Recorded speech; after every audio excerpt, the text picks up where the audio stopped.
Hello, everybody, and welcome to Failing Upwards. I'm your host, Patrick Collins.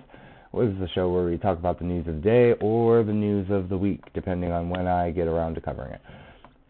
Today we're going to start off with something that's really near and dear to my heart, which is RFK's completely ridiculous and false statements on autism and autistic people in general. We'll start off with a little clip from him, and I do apologize in advance. His voice is like gravel on sandpaper, but we're going to have to deal with it for about 30 seconds. This is a preventable disease. We know it's an environmental exposure. It has to be. Genes do not cause epidemics. They can provide a vulnerability. You need an environmental toxin. Once you identify which environmental toxins are causing autism, what do you expect the impact to be on the industries that are causing those? We're going to figure out a way to make pressure on them to remove it. And I think also, there will be market forces that also exert pressure on them to remove it. And I want to say that I'm very grateful to President Trump because he tasked me on day one of this job with making this a priority of finding out what's causing the autism epidemic, and we are going to do it for him. Ooh. Well, for one, I will never feel bad about speaking publicly again because he makes me sound like JFK. But where do we start with this? Where do we start with these ridiculous statements? I guess really we should just start at the beginning because these weren't the first statements that he made. They were completely unfactual. Earlier in the week, on Wednesday, he had a speech that where he said, "Autism destroys families, and more importantly, it destroys our greatest resource, which is our children." These are children who should not be suffering like this. These are kids who many of them were fully functional and regressed because of some environmental exposure into autism when they were 2 years old. Now, I'll stop there real quick. I wonder what environmental exposure that they were in contact with when around the age of 2. We'll get back to that, and we'll get back to the real reason why RFK thinks that autism takes place. Anyway, we'll continue.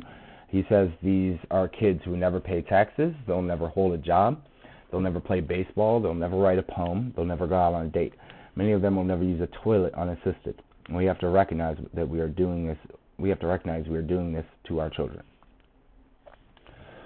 Okay, so to go back to what he said,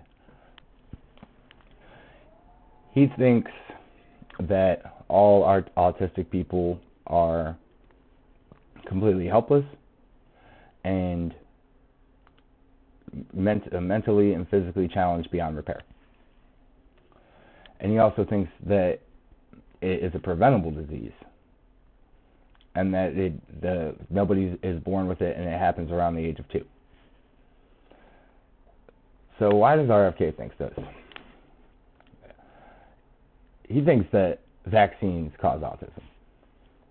This is really where he's trying to lead this conversation to make it, because he is a crazy anti-vaxxer, to make it so people use less and less vaccines, which is crazy that he would call the autism an epidemic when we are suffering from actual epidemics like the measles vaccine and even some cases of polio throughout the country because of people's aversion to vaccines, because of people like RFK and his ilk pushing this narrative.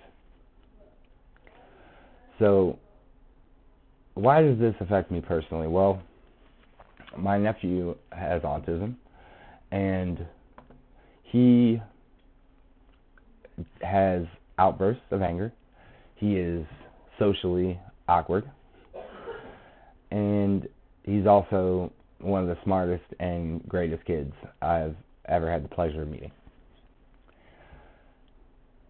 Now, he is afraid of not being able to work, to pay taxes, to live a happy and healthy life. And with people discriminating against him, people like RFK and the people that he's influencing discriminating against him, he may not ever have that chance. But he wants nothing more than to just Be a regular person, whatever that means.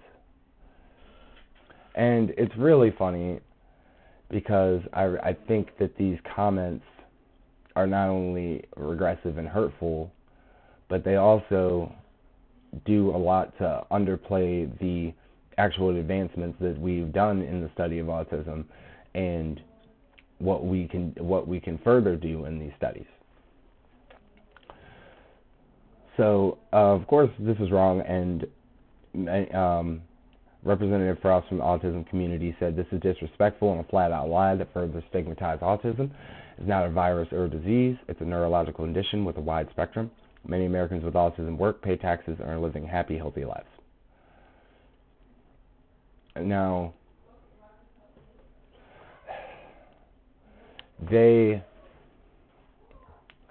you have to understand that they don't actually care about our kids.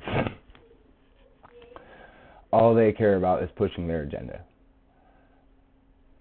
And they want to make us sick, and they want to make us afraid, and they want us to question everything that we hear from our scientific professionals.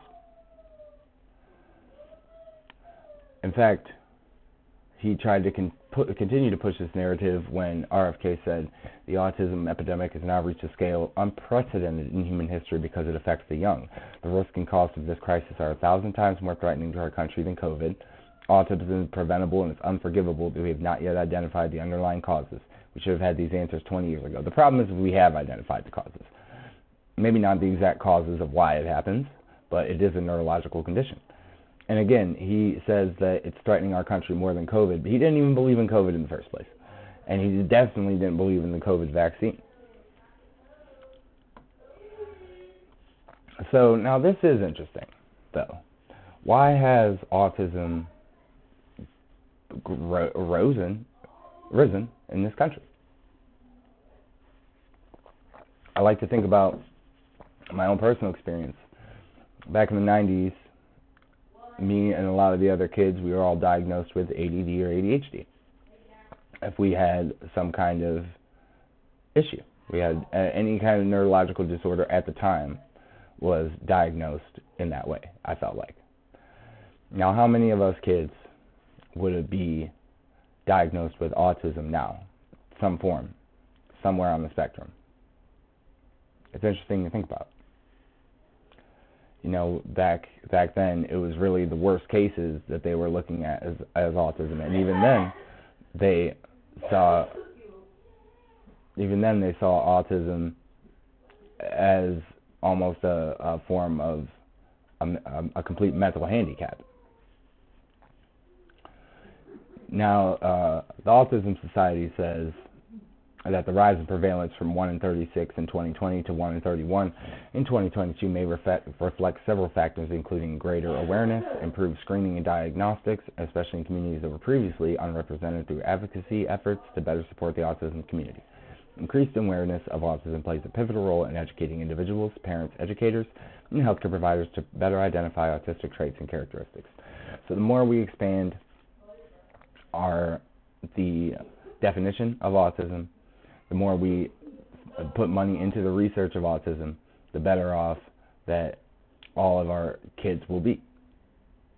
We have to look at this marginalized group, this community, as our brothers and sisters, and not put them down, not stigmatize them, and not make them lesser than. I really think that RFK is a complete and total moron. Mostly everything he says shouldn't be trusted, and if it comes out of his mouth, it should be double-checked, triple-checked. And especially when it comes to autism, vaccines, almost, like I said, almost anything. If RFK is opening his mouth, it's probably a lie. Got to be careful with that.